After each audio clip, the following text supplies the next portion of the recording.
Là où la communication politique se faisait autrefois par les médias traditionnels, celle-ci se fait aujourd'hui par une manière beaucoup plus détournée, et cela par les influenceurs sur YouTube. Dans cet article du Parisien, on peut voir que François Ruffin fait 45 000 vues, un député communiste du Nord en fait 26 000. Il est dit que c'est un score énorme pour un député qui compte à peine plus de 100 abonnés sur la plateforme vidéo. Mais cela n'est rien quand on compare avec le nombre de vues de youtubeurs de gauche comme Usul ou de droite comme Raptor Dissident.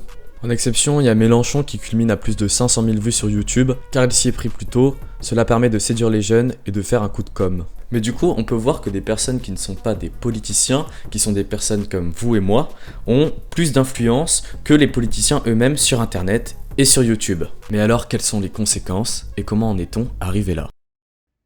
Combini, un média de gauche, est créé en 2008, Agi+ en 2014 et Brut en 2016. Ces médias sont empreints d'une idéologie de gauche. Je donnerai pour exemple une vidéo d'Agi+ nommée « Le racisme anti-blanc n'existe pas ».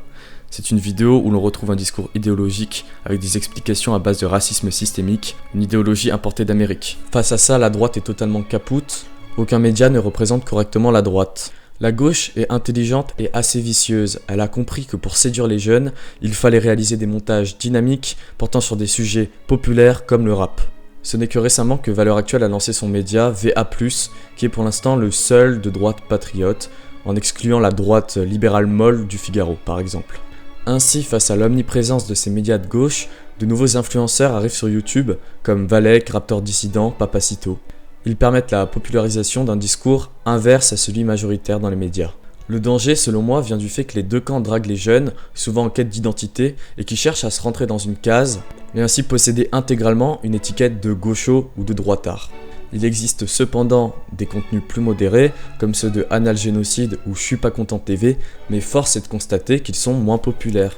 La vérité, c'est que je me suis beaucoup baladé sur les chaînes YouTube qui parlent de politique, et c'est vrai que pour la plupart d'entre elles, il va y avoir un discours de haine. Par exemple, Agi+, qui a un discours très négatif et malsain envers les Blancs, les Français et toute forme de patriotisme en France. C'est un média qatari, le Qatar où les droits des femmes et des travailleurs étrangers sont extrêmement faibles et qui nous parle allègrement de progressisme alors qu'ils n'ont aucune leçon à nous faire, que ce soit au sujet du racisme ou de l'immigration. On peut aussi voir une haine chez les youtubeurs de droite, une haine de cette gauche racialiste qui n'a que les mots noir et blanc à la bouche. On a donc des haineux de gauche et des haineux de droite, il est donc difficile de trouver un message d'amour au milieu de toute cette haine. Alors évidemment que ce sont des grands mots, haine et amour, c'est évidemment plus complexe que ça, mais quelque chose que j'ai beaucoup apprécié récemment, c'est le tournant que prend la droite sur YouTube. C'est-à-dire que certains les accuseront d'édulcorer leur discours, mais ce qu'on peut remarquer, c'est qu'au lieu de parler de la haine de l'autre, on va plutôt parler de l'amour de sa culture, et si cela peut sembler proche, c'est totalement différent. Si certains vont critiquer Jean-Rachid Laracaille, d'autres vont plutôt encenser la littérature européenne. En ça, je trouve que la droite a vachement évolué en termes de mentalité. La gauche a également évolué en termes de mentalité, elle a évolué selon moi dans le mauvais sens. Là où elle se voulait en protectrice des ouvriers, du petit peuple, des pauvres, elle s'est aujourd'hui totalement transformée, notamment à cause de l'Amérique, et se veut maintenant protectrice de tout ce qui n'est pas un homme blanc. Et de là, je comprends plus facilement la haine politique de la droite envers la gauche que la haine sociale de la gauche envers tout ce qui est masculin et blanc. Je pense qu'il y a énormément de gens qui sont de mon avis à voir le ratio de pouces bleus et rouges sous la vidéo d'Agi+ concernant le racisme anti-blanc. Au passage, là où la droite se trompe certainement, selon moi, c'est qu'elle estime être minoritaire face à la gauche, une gauche qui, selon elle, serait dans tous les médias.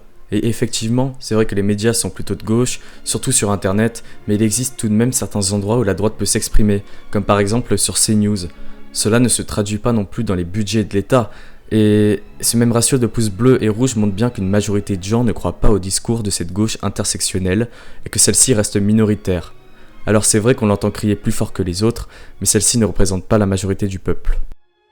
Beaucoup de gens sont dépolitisés aujourd'hui et on peut comprendre ça par le fait qu'ils n'aient plus confiance envers les politiques, ni envers les médias. De plus en plus de gens ne croient plus en ce que leur racontent les médias. Et c'est face à ce manque de confiance des gens envers les médias que des influenceurs ont petit à petit fait leur nid en rendant vachement plus accessible la politique et en la vulgarisant pour être comprise du plus grand nombre. Conclusion, la politique est pas binaire, on pourrait le croire, mais c'est pas soit on est un babos en sarouel islamo-gauchiste, amoureux de la diversité, pro-cannabis et vegan, soit on est un droitard anti-immigration, nostalgique du Moyen-Âge et en croisade contre les racailles. C'est beaucoup plus complexe que ça. Et je pense que ce qui est vraiment important, c'est de se renseigner par soi-même et de croiser les sources.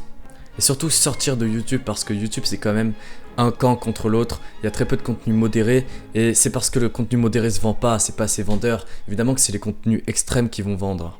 C'était Antoine pour une vidéo assez compliquée à tourner, et je dois admettre que j'ai eu beaucoup de mal à faire le tri dans tous ces sujets qui sont incroyablement variés et divers, mais qui se recoupent en même temps. Sur ce, je vous souhaite une bonne soirée. Si certains thèmes que j'ai abordés vous ont plu, n'hésitez pas à vous abonner et à me dire en commentaire lesquels, histoire que je puisse faire une vidéo là-dessus en particulier. A plus!